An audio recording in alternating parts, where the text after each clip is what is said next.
kabla sijasema habari ya kubomoa hizi kuta za kuzimu, kabla sijasema ujue hili, siku zote Mungu anapokuahidi jambo, huwa adui anaona hicho kitu alichokuahidi Mungu. Huwa kinachotangulia sio ahadi, huwa kinachokuja ni vita.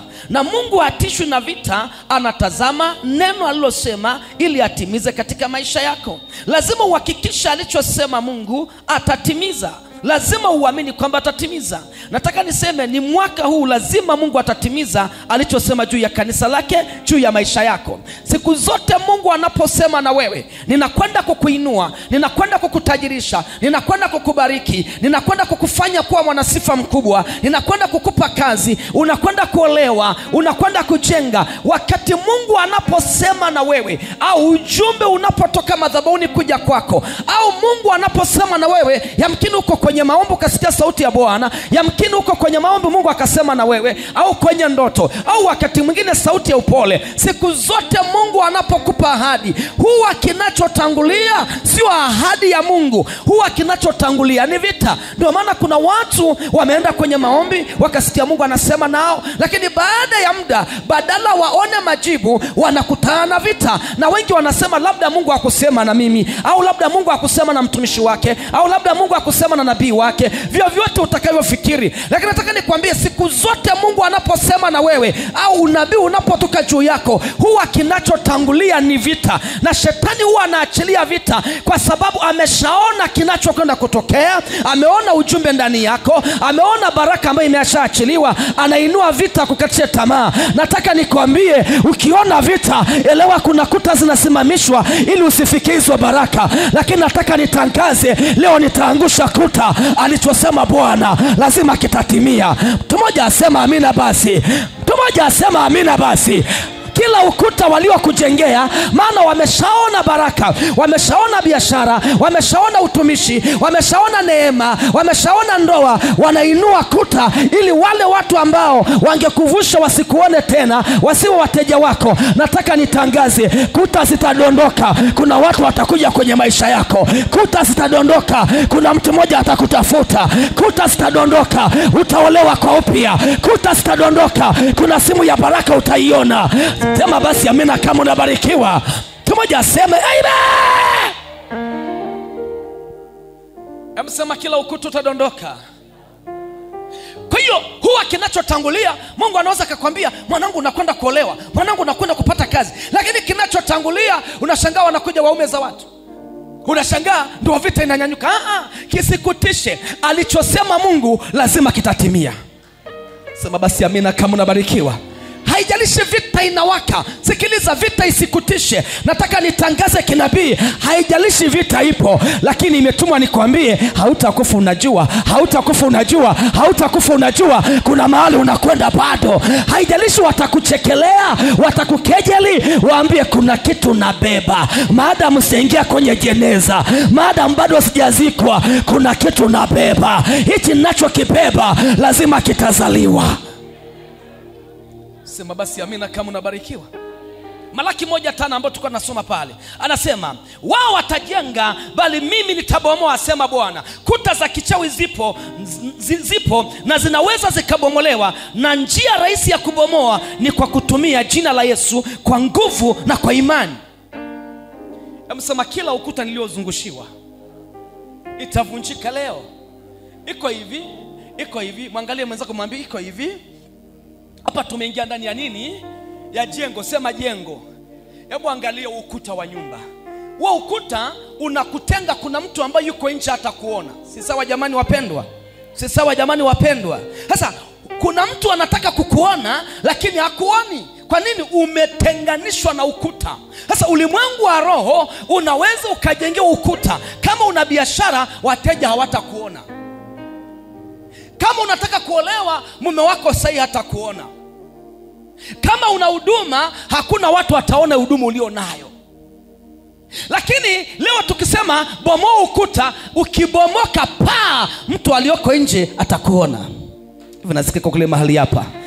Hujajua leo kuna kuta zitaanguka, utashangaa kuna watu watakutafuta, utajiuliza walikuwepogo wapi? Sema basi amina kama unabarikiwa. Kazini kwa mume wako, bosi atamuona. Kwenye ndoa yako mume wako atakuona, kwenye ndoa yako mke wako atakuona, kwenye ndoa yako mambo yatatokea. Wangapi wako tayari tubomoe hizo kuta leo? Namna ya kubomoa ni kutumia jina la Yesu kwa nguvu na kwa imani. Msema fire. Labda nitaje vitu vichache, nataka nikimbia haraka niingie kwenye maombi. Utajuaje kuwa kuna kuta za kichawi zimekuzunguka? Namba moja, dalili mojawapo ni watu hawatakuona kwa ajili ya kukutendea mema. Hivyo majeshi haya ya kichawi yakishakuzungushia ukuta, wale watu ambao wangehusika kukutendea mema hawatakuona. Namba moja, kitu ambacho kitakujulisha hapa nimezungushiwa kuta za kichawi. Namba moja, kuna watu hawatakuona, hautatendewa mema. Okay, mwenzako mwambie unatendewaga mema. Yaani kuna watu hapa ni mabaya tu. Ni mabaya tu. Ni mabaya tu. Yaani ukitendewa jema ipo. Sema basi fire. Sema fire. Jambo la pili, utashangaa kila mara unaonekana wewe ni mbaya tu. Yaani kila unachokifanya watu wanakuona ufai. Kila unachokifanya hakionekani. Ukifungua biashara ionekani, ukifanya yani unakuwa mtu wa kukemewa. Hakuna kitu utakifanya watu waseme yes amefanya. Kila kitu kwako ni mbaya. Ni ishara kuna ukuta umefanyaje? Kuna ukuta umefanyaje mwanangu?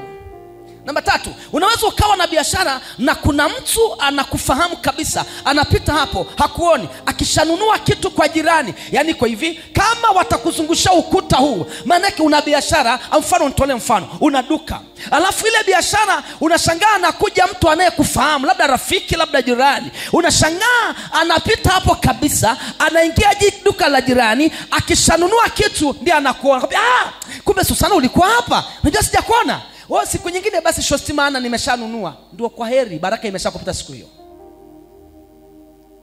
Ukuta ukizungushiwa, kuna watu Mungu amewatanguliza. Waliokuwa Jumatano na Ijumaa nilifundisha somo la Destiny Helper. Maana yake wasaidizi wa hatima yako katika maisha yako, ili uende level ya baraka. Mungu aliporuhusu uzaliwe alikutanguliza wewe, lakini kabla hujazaliwa kuna watu aliwatanguliza kwamba Elisha anaenda duniani, Neema anaenda duniani, aende duniani, lakini ili afanikiwe na mtanguliza Rafa atampokea Elisha, atampaiza kwa kiwango kikubwa. Maana ndani ya Elisha nimeweka nyota ya biashara, nimeweka kusudi la biashara, ili afanikiwe na muandaa Rafa. Hata kama Rafa ana uwezo, lakini Rafa atakuwa na mawazo ya kumjenga Elisha. Akimjengea uwezo, hata kama ana mtaji, nitamuinua Raheli. Akishapata wazo la biashara ambayo nimeweka ndani yake, atapita kwenye mikono ya Rafa atamuivisha, atamwambia ukifanya hiki utafanikiwa. Anakutana na mtu wake sahihi. Wakati huyo mtu sahihi akija kwenye maisha yako, anapata mongari na moto wa pekee. Akishapata moto, kuna mtu ataandaliwa tena ampe na mtaji. Akipewa mtaji,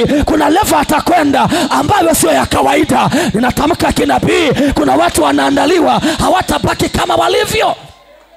Hivi nasikika kweli mahali hapa? Nisikilize mwanangu, hakuna mtu anaweza akainuka isipokuwa kuna mtu ambaye naye atakuinua wewe. Kwa nini Mungu akuandae? Kwa nini Mungu akuinue? Wewe hapo ulipo ni kwa ajili ya wengi. Yaani hapa nilipo mimi ni kwa ajili ya wengi. Hapa Mama Alfa hapa ni kwa ajili ya wengi. Ingawa unamuona mtu moja, lakini ndani ya Rafa sio Rafa. Kuna wengi watafaidi maisha ya Rafa. Kuna wengi watafurahia maisha ya Rafa. Ingawa ni moja, atakapofungua biashara sio yake, ni kwa jina tu la kwake. Lakini wengi watashiba, wengi watapata mitaji, wengi watapata faraja, wengi watainuliwa. Naongea na mtu ambaye atakwenda kufuga kwake sio kwa ajili yake, wengi watafaidi. Naongea na mtu ambaye atakwenda kupata kazi, hiyo kazi sio kwa ajili yake, wengi watafaidi. Arabashaka, ninatabiri kinabii, hautabaki kama ulivyo. Kuna kitu kinakuja. Kwa hiyo sasa sema amen. Kwa hiyo hivyo sasa wakati unazaliwa kuna watu Mungu atawaandaa. Aiza ukifungua biashara, Mungu anaandaa na wateja. Anaandaa na wateja wako special, ambaye wale wateja hawayumbishwi, hata hawatayumba. Wakipata chochote watasema twende kwa fulani, twende kwa fulani. Hata uwaseme vipi, hata uambie msiende kununua pale, watasema nimeshamzoea mama Alfa, nimeshamzoea mama Alfa. Hata wakija wakati haupo, hawaendi duka la jirani, watasubiri mpaka saa 3. Kitu gani kinatokea? Haujazungushwa hizi kuta. Kwa hiyo wanakuona kila saa. Kwa hiyo ulimwengu wa roho inakuona na watu wako wakusapoti hicho kitu unachokibeba, nao wanashikilia maono yako. Natamka kinabii, kuna watu watakuja kwenye maisha yako watashikilia maono yako. Vinasikika kweli mahali hapa? Wangapi wananielewa? Wangapi wananielewa? Mguse mwenzako, mwambie kuna watu wako mbele yako. Mwambie kuna watu wanakusubiri. Sema basi amina kama unanielewa. Wanaokumbuka kipindi cha Elia, alipita kipindi ambacho anatafutwa na mwanamke moja anaitwa Yezebel kupitia Ahabu kumuua. Maandiko yanasema akakimbia kujificha. Tena nabii aliyetoa unabii akasema mvua itanyesha miaka 3.5 ila kwa neno langu, sio kwa neno la Mungu. Nisikilize mwanangu, mtumishi wa Mungu aina yeyote anayetembea katika uwepo wa Mungu na katika karama za kimungu anaweza akatamka neno kama yeye na Mungu akathibitisha. Ukisoma kitabu cha Samuel, maandiko yanasema Bwana akathibitisha neno la Samuel. Lakini pia Mungu anaweza akamtumia mtumishi wake akasema neno ambalo limetoka kwa Mungu, Mungu akathibitisha. Kuna vitu viwili. Mungu anaweza akamthibitisha mtumishi wake kupitia neno lake, yani akathibitisha neno lake alilosema ya kwamba litatimia. Lakini mtumishi anaweza akakwambia ili jambo usifanye, hata kama Mungu hajasema, linaweza likawa la heri au la baraka. Ukitii mambo yatafanikiwa hata kama Mungu hajasema. Wakati mwingine Mungu hutumia vinywa vya watumishi wake kutimiza kusudi lake. Sema basi amina kama unabarikiwa. Wangapi anasema leo nitakwenda? Sasa Elia, maandiko yanasema akafika mahali akatamka neno, akasema ila kwa kinywa changu mvua itanyesha, na Mungu akupinga, akaweka tiki. Unaweza kutamka neno, wacha wakapata shida.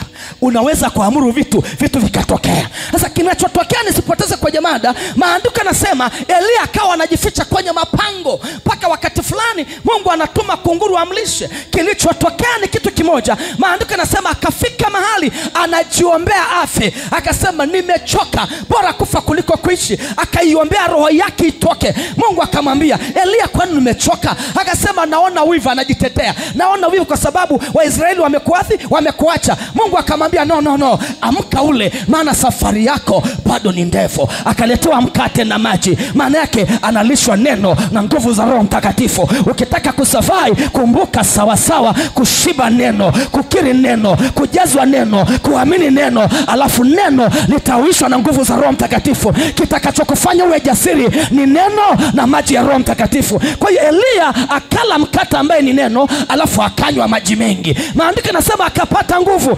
Pamoja na kuwa amekata tamaa, hakuna mtu anamuona. Angalia sauti ya Bwana ikamwambia Elia, unasema hakuna mtu ambaye yuko upande wako, unasema umebaki mwenyewe, lakini mimi Mungu katika ulimwengu wa roho nina watu 7,000 wasiopiga goti mbele ya Baali. Ingawa unaona hali ngumu, ingawa unaona kila mtu amekukataa, ingawa unaona hakuna hata mmoja umebaki mwenyewe, lakini katika ulimwengu wa roho kuna watu 7,000 hawapigi goti mbele ya Baali, wako upande wako. Ingawa unapita pagumu, unaona familia imekukataa, majirani wamekukataa, hakuna anayekusapoti, lakini Mungu bado ana watu kwa ajili yako. Haijalishi watakudharau, lakini bado Mungu ana watu kwa ajili yako. Ninatamka kinabii, hao watu wakakuone. Natamka kinabii, milango ikafunguke.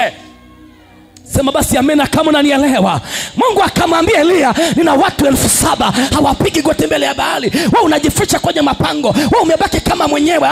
Mimi Mungu, kuna watu ambao wanasema tunatafuta Elia yuko wapi ili tumpe support, ili tumtie moyo. Haijalishi wadogo wako wanakuona ufai, ndugu zako wanakuona ufai, kila ukigeuka ni vita. Nataka nikwambie usione umefika mwisho, umejengewa kuta zikidondoka. Kuna watu watamuona Esther, watakwambia Esther Sasa tunataka kukusapoti, tunataka kukutia moyo. Hata kama wanakuona ni mbaya, Mungu ana watu ambao watasema bado tunampenda Mama Alfa, bado tunampenda Neema, bado tunampenda Elisha. Hata kama yeye mtamkataa, sisi tutakuwa pamoja naye. Naongea na mtu mmoja ambaye kuta zitadondoka. Kuna watu wake sasa watakuja, watakupa ramani za kazi, watakupa ramani za biashara, watakupa ramani za baraka. Hata kama kwenu wanakukataa, nimetuma nikwambie Mungu anakukubali. Ana watu wengi kwa ajili yako. Wako hapo wanaosema Baba, kuta zidondoke leo ili nipate kuonekana katika jina la Yesu. Mwambie mwenzako hujabaki mwenyewe. Mwambie hujabaki mwenyewe. Mwambie Mungu ana watu wengi hujawahi kuona. Hata kama mashemeji wako wanainua pua, waambie nyonyweni sana. Mungu ana watu kwa ajili yako. Hata kama wanakuona yani kachawi kalia shindikana, waambie ninyi mnaniona kachawi, lakini kuna wanaoniona ni mtakatifu wa Bwana. Kuna wanaoniona watanipa support. Asijui kama naongea na mtu mmoja ambaye anasema jinsi wanavyoniona sivyo Mungu anavyoniona. Ninatabiri kinabii, jinsi wanavyokuona sivyo Mungu anavyokuona. Jinsi wanavyokudharau sivyo Mungu anavyokudharau. Wanapokutazama kwa level ya chini, Mungu anakutazama kwa level ya juu. Wanapoona umeishiwa, Mungu anaona shujaa ambaye hajaishiwa. Wanapoona umecharara, Mungu anaona mtu ambaye anapigiwa marafi, anapigwa marashi. Na tabiri kinabii, hautabaki kama ulivyo. Ziko kuta zitaanguka na Mungu atainua watu kwa ajili yako. Gusa mwenzako mwambie Mungu, kuta leo zianguke. Sema leo kuta zianguke. Waliokufunika wanabalaa blue. Maana unachokibeba hakitauawa, hakitadondoka. Sema hakitadondoka. Fanya basi, lazima nitaonekana. Zitaanguka. Hebu sema zitaanguka. Mungu akamwambia Elia, jitokeza alo. Elia anamwambia, kwa nini jitokeze? Jitokeze. Jitokeze. Jitokeze mbele ya maadui. Alipojitokeza anakutana na Ahabu. Ahabu anasema nimekupata adui wangu. Anamwambia mimi sio adui wako. Wewe ndio unayetesa taifa la Israeli. Mungu amekataa taifa kwa ajili yako, kwa uasi wako. Anamwambia basi tufanye hivi. Mungu akamwambia nijitokeze. Halafu alipojitokeza, angalia, kulikuwa na watu 7,000 wakao upande wa Elia. Halafu akasema Mungu ajibuye kwa moto awe Mungu. Tujenge madhabahu. Wakajenga madhabahu. Walipomaliza, Elia akamwambia sina hata sadaka, nipeni ng'ombe moja na nyie ng'ombe moja. Halafu asichome huo ng'ombe. Mungu atakayeshuka kuchoma hiyo sadaka kwa moto, huyo ndiye awe Mungu. Maandiko yanasema Elia alipojitokeza alikuwa shujaa. Shujaa aliyetengwa, shujaa aliyepotea jangwani, shujaa aliyekuwa anatafutwa kuuawa, amejitokeza. Na alipojitokeza, watu wengi wako upande wake. Na kuambia kuna dada, kuna kijana, utarudi kwenye hiyo familia unaona umeachwa. Kuna watu Mungu atawainua. Utashangaa na kupigia simu Dodoma, utashangaa na kupigia simu Babati, utashangaa na kupigia simu kona zote. Kuna jambo la baraka linakwenda kutokea katika familia iliyodharaulika. Watatoka mashujaa, watatoka mashujaa, watatoka wakina Elia. Sema basi amina kama unabarikiwa. Kuna mtu naona ndani yake kuna chemka. Yani kuna chemka. Yani kama alikuwa kiwango cha chini, anasikia kuchemka. Kumbe naweza, hiyo ni ishara kuna kitu kinaingia ndani yako. Na kuna kuta zinaanguka. Na zikishaanguka, kuna jambo litatokea. Sema basi amina. Sema amina. Wakatoa sadaka. Walipotoa sadaka, Elia akasema kwa sababu niye mko wengi, aya iteni Mungu. Wakaanza kuita Baali, Baali. Wakaita, maandiko nasema walianza kumuita Baali tangu asubuhi mpaka jioni. Baali ajitokezi. Baali atajitokezaje? Elia anaposimama pale, Mungu akamesimama pale. Kwa hiyo shule anasema nikishuka pale nitatwangwa. Elia anarungu. Ile kwamba Baali wamekubali kumuita Mungu wao. Sio mara ya kwanza kumuita Mungu akashuka na moto. Sio mara ya kwanza kumuita Baali akajitokeza na moto. Lakini siku hiyo Baali akasema hapo sisogee. Elia yuko hapo na Mungu wake yupo. Elia yuko hapa na utisho wa Mungu wake upo. Sijui kama unanielewa.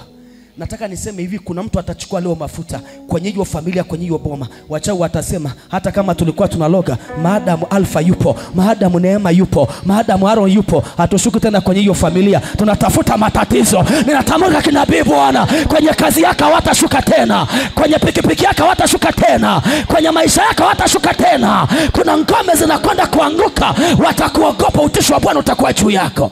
Hebu sema utisho wa Bwana utakuwa juu yangu.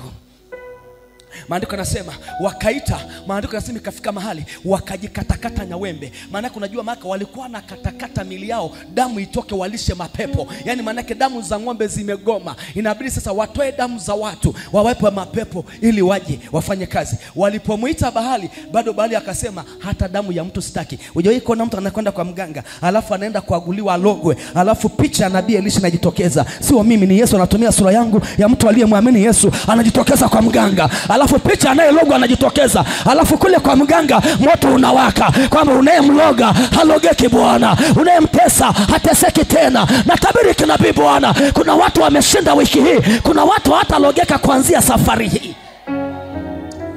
Hebu punga mkono, sema kuanzia leo silogeki. Sema silogeki. Sio kwa neno, sio kwa sadaka, sio kwa chochote. Kuisha habari yao.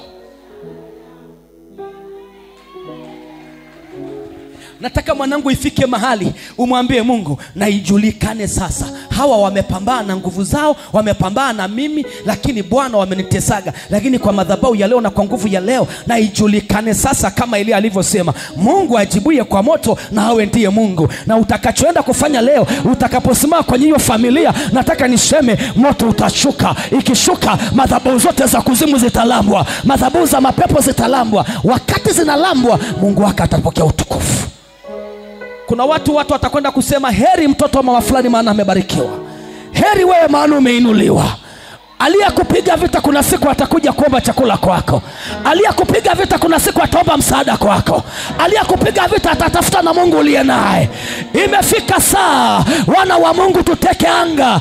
Imefika saa wana wa Mungu tuteke anga. Tukifanya biashara popote tunateka hiyo anga. Wafanya biashara wa kuzimu hawatafanikiwa. Tukifanya chochote, tukifuga hawatafanikiwa. Tukifungua biashara za watakatifu zimilikiwe na utukufu wa Bwana. Na tabiri kinabii, kambi ya kuzimu inawaka moto. Sema inawaka moto. Sema fire. Sema fire. Sema fire. Kwa jambo la tatu, unaweza ukawa na biashara na kuna mtu anakufahamu lakini hakuoni. Kumbe uko hapo siku nyingi tu lakini hakuoni. Kwenye ndoa hautaonekana, utafikiri mbwa anapaka. Hebu sema mbwa anapaka. Yaani kama ukijenga ukuta hii, hata kama uko kwenye ndoa iko hivi, tuseme hii ni ukuta, sema ni ukuta. Niangalie hivi, sema ni ukuta. Hii ni nini? Ni nguzo, si sawa Ndio ukuta wenyewe, sawa sawa sawa jamani Ngoja nitoe mfano hapa, maana bila kutoa mfano hapa watu watanielewa. Manuru njoo, Rafael njoo. Kimbia basi hapa. Haya, simama hapa. Simama hapa Manuru. Simama hapa. Tuseme huu ni nini? Sema ni nini? Hao watu wako kwenye nini? Kwenye ndoa. Sema kwenye ndoa. Katika ulimwengu wa roho, shetani anashusha nini? Ukuta. Kimwili wako pamoja, lakini katika ulimwengu wa roho hao watu hawafikiani. Huyu akimsemesha huyu amsikii huyu. Huyu akimsemesha huyu amuelewi huyu. Unaelewa vizuri jamani? Unaelewa vizuri jamani? Yaani nafika sehemu huyu amuoni huyu japokuwa kimwili wapo, lakini hawaonani. Hakuna kitu anachofanya. Kwa hiyo hata wakisogeleana, huyu akijaribu kumsogelea anazuiliwa. Anazuiliwa, kitu kama hicho. Umeona kitu kama hicho? Wanafanyaje? Ukuta unafanya kuwazuia. Sema amina. Sema amina. Kwa hiyo ukijengewa ukuta, hakuna mtu atakuona. Kwa mfano, bosi hakuoni japo kimwili upo. Wateja wakuoni japo kimwili upo. Unaenda kutafuta kazi, unasema nimeleta jamani vyeti, lakini hawaoni vyeti. Sawa, umeenda lakini uonekani. Leo naangusha kuta. Kuna watu wataonekana hapa. Mungu awabariki. Sema leo kuta zinaanguka, alafu nitaonekana. Sasa wewe unapambana kimwili wakati mwenzako ameshawekea ukuta. Unabaki kusema sijui kwa nini niko kwenye ndoa. Bora ukiacha ndoa yako ondoka. Ni adui anakutoa kwenye nafasi yako, na kwa sababu uchanga wa kiroho kutomba, unashangaa unakosa amani. Kumbe adui yuko kazini. Sema kuanzia leo nitapambana, kila ukuta utaanguka. Tamana Mungu akasema wao watajenga, lakini mimi nitabomoa. Leo itabomolewa. leo itabomolewa. Kuna mtu ataonekana Kenya. Kuna mtu ataonekana Kenya. Kuna mtu ataonekana Kenya. Kuna ukuta utaanguka pa. Unashangaa, hivi David kumbe upo? David uko wapi? Sijui fulani. Nataka niseme kila ukuta utadondoka papo. Kuna watu watapita. Shouting for the rest of eternity. My daddy, your baby sings. I will be singing and dancing and shouting for the rest of eternity. You are my daddy. Your baby is screaming. I will be singing and dancing.